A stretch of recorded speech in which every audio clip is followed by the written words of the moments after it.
Salam sejahtera dan salam damai kasih kepada semua murid cikgu. Hari ini kita akan belajar bab baru iaitu bab 2 tingkatan 5 bertajuk Matrix. Diharap semua murid bersedia dengan kalkulator, pensel dan kertas.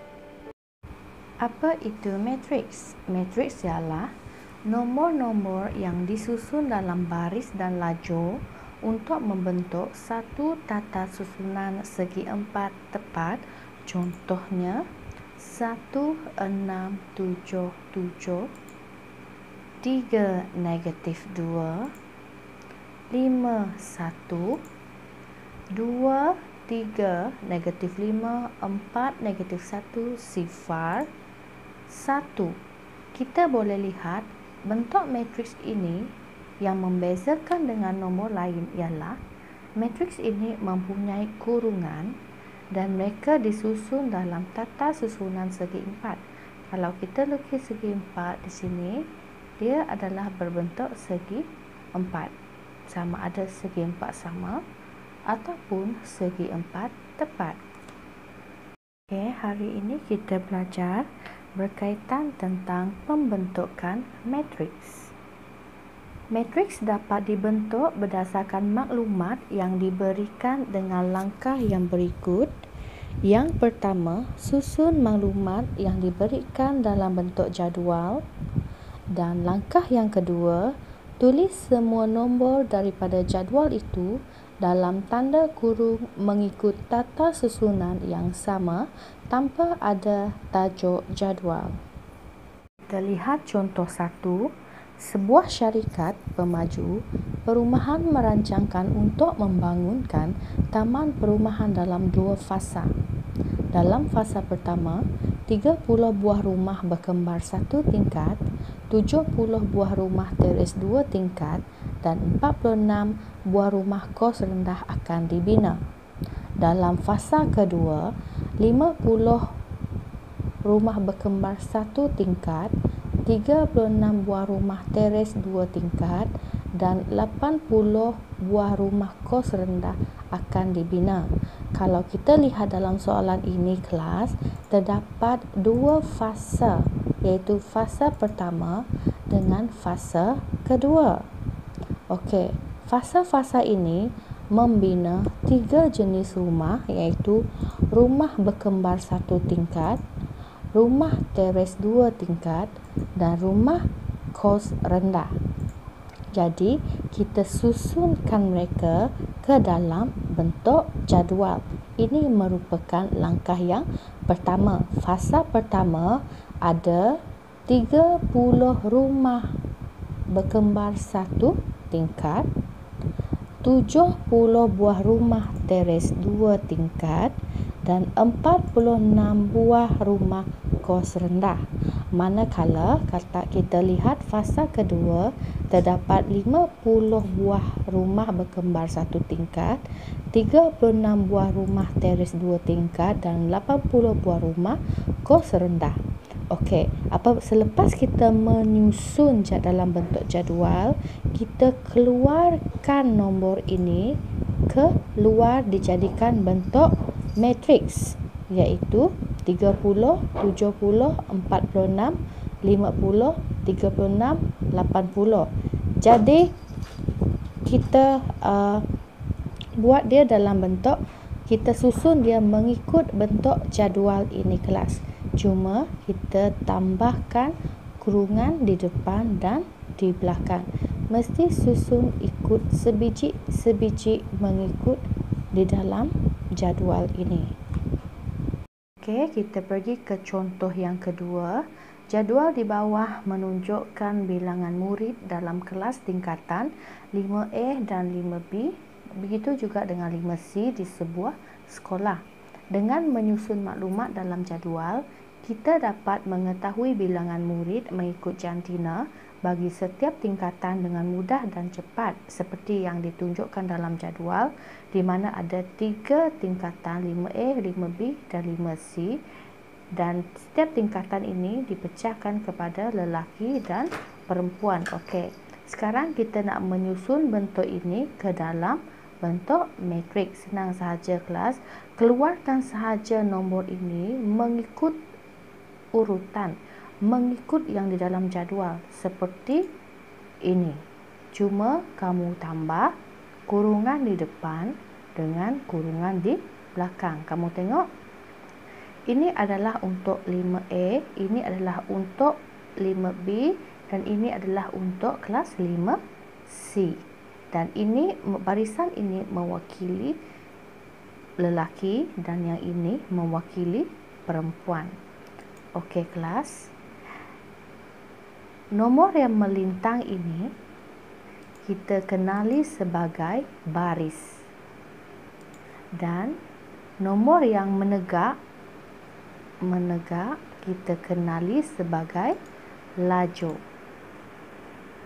Okey, sekarang kita menentukan bilangan baris, bilangan lajur dan peringkat bagi suatu matriks yang berikut. Contoh yang pertama, 2 negatif 3. Bilangan baris 1. Jadi bilangan baris ini adalah 1. Bilangan lajur 2. 1, lajur 1, lajur 2, iaitu bilangan lajur 2. Jadi peringkat matriks ini ialah 1 dengan 2, di mana kita mesti baca baris dahulu diikuti oleh lajur. Seterusnya ialah 1, 4, 6. Okey, bilangan baris matriks ini ialah 3, iaitu 1, 2, 3. Jadi bilangan baris ialah 3 dan ada berapa lajur? Ada 1 lajur, iaitu 1 lajur sahaja. Jadi peringkat matriks ini kita kenali sebagai 3 dengan 1. Kita pergi ke contoh yang C, yang ketiga, iaitu bilangan baris matriks ini ialah ada berapa kelas? Ada 2, iaitu baris pertama, baris kedua, dan mempunyai bilangan lajur 2. Okey, lajur pertama, lajur kedua. Okey, peringkat matriks ini kita kenali sebagai 2 dengan 2. Matriks ini kelas dikenali sebagai matriks segi 4 sama kerana bilangan baris dan bilangan lajur mereka adalah sama. Dia tidak semestinya 2 dengan 2 sahaja. Dia boleh jadi 3 dengan 3, 4 dengan 4, 5 dengan 5, malah 1 dengan 1. Itu adalah kita panggil matriks segi 4 sama kerana bilangan lajur dengan bilangan baris adalah sama. Kalau kita lihat contoh ini adalah matriks 3 dengan 3, iaitu ada 3 baris, 1, 2, 3 dan 3 lajur, 1, 2, 3. Okey, di sebelah ini pun sama. Ini adalah matriks segi 4 sama, iaitu matriks 4 dengan 4. 1, 2, 3, 4. Ada 4 baris dan ada 1, 2, 3, 4. Ada 4 lajur.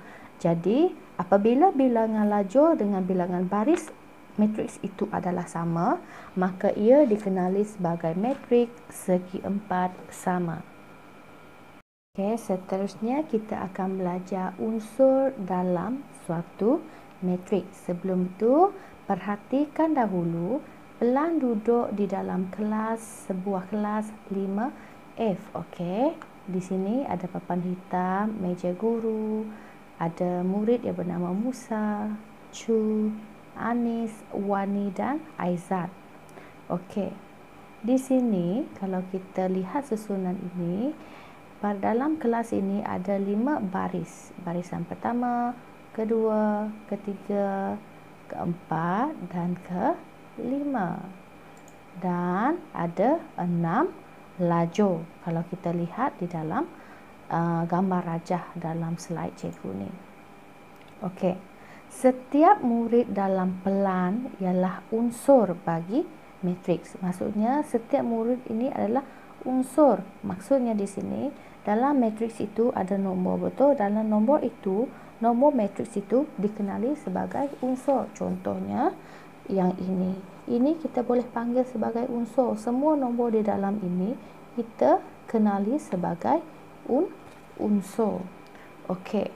Kedudukan setiap murid dalam bilik darjah boleh dikenal pasti dengan merujuk baris dan lajur dalam pelan. Okey, kita lihat di sini. Okey. A11. Apa itu A11? Maksudnya tempat duduk ini adalah baris pertama dan lajur pertama. Maksudnya satu ini maksudnya satu ini mewakili baris yang pertama dan lajur yang pertama. Okey.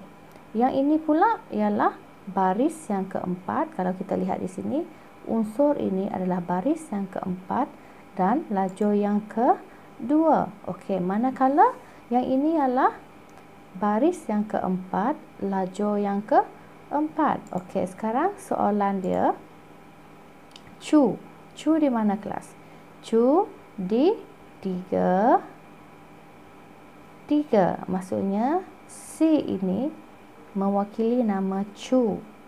Jadi baris kedudukan Cu ialah pada baris ketiga, lajur ketiga. Musa pada baris kedua, lajur keempat. Maksudnya Musa, M mewakili Musa. Dia duduk pada baris kedua, lajur keempat. Anis baris ketiga, lajur keempat. Wani baris ketiga, lajur kelima. Aizat kelas? Aizat baris ke berapa Aizat? Aizat baris kelima, lajur keempat. Jadi kita wakilkan sebagai A. Lepas itu huruf A. Di sini A, kemudian 5, 4. Jadi kedudukan Aizat adalah 5, 4. Okey. Suatu matriks diwakili dengan huruf besar, misalnya A. Matriks itu kita tulis dalam huruf besar. Setiap nombor dalam matriks dikenali sebagai unsur dan kerap kali diwakili dengan huruf kecil. Okey, kalau kita lihat di sini, ini kita panggil unsur kelas. Kalau matriks kita wakilkan bentuk huruf besar. Faham? Kita pergi ke contoh 1, iaitu kita mencari unsur dalam satu matriks. Diberi matriks B sama dengan 2, 3, negatif 1, 0, 4, negatif 8. Okey, di mana matriks B ini mempunyai 3 baris, iaitu baris pertama, kedua dan ketiga, dan mempunyai 2 lajur, lajur pertama dengan lajur kedua. Okey, nyatakan unsur pada baris pertama. Okey, baris pertama, lajur kedua. Okey, baris pertama, lajur kedua. Jadi apa nama unsur itu kelas? Apa unsur itu? Unsur itu ialah 3. Okey, soalan B. Baris kedua. Okey, kita lihat baris kedua, lajur pertama. Jadi jawapan dia ialah negatif 1. Okey, C. Baris ketiga. Okey, baris ketiga dan lajur kedua. Negatif 8. Jadi jawapan dia negatif 8. Okey, sekarang kita pergi contoh yang kedua. Diberi P sama dengan 1, 8, 0, 8, 6, 5, 2, negatif 1, 2, dan P huruf kecil, I, J. I itu mewakili baris, J itu mewakili unsur.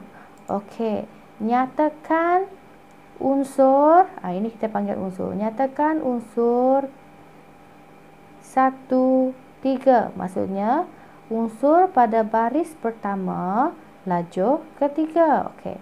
Baris pertama, lajur ketiga. Jadi jawapan dia sifar. Dia nak baris pertama, lajur ketiga. Ini adalah sifar.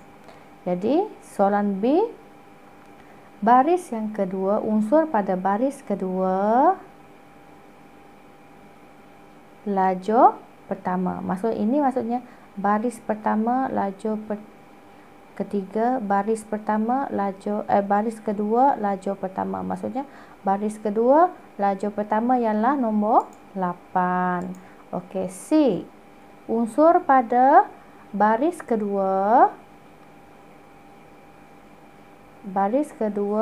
lajur ketiga. Okey, ini lajur ketiga. Jadi jawapan dia adalah 5. So, cikgu harap semua murid boleh faham apa yang kita sudah pelajari hari ini. Kita sudah belajar apa itu matriks. Kita sudah belajar membentuk matriks dalam jadikan bentuk sesuatu penyataan dalam bentuk matriks. Lepas tu kita sudah belajar berkaitan tentang baris dan lajur, apa itu baris dan lajur, dan yang terakhir kita sudah belajar unsur di dalam satu matrik, dan kita sudah belajar kedudukan unsur dalam satu matrik. Diharap cikgu harap semua murid faham dan membuat latihan yang cikgu postkan di dalam WhatsApp group sebentar nanti.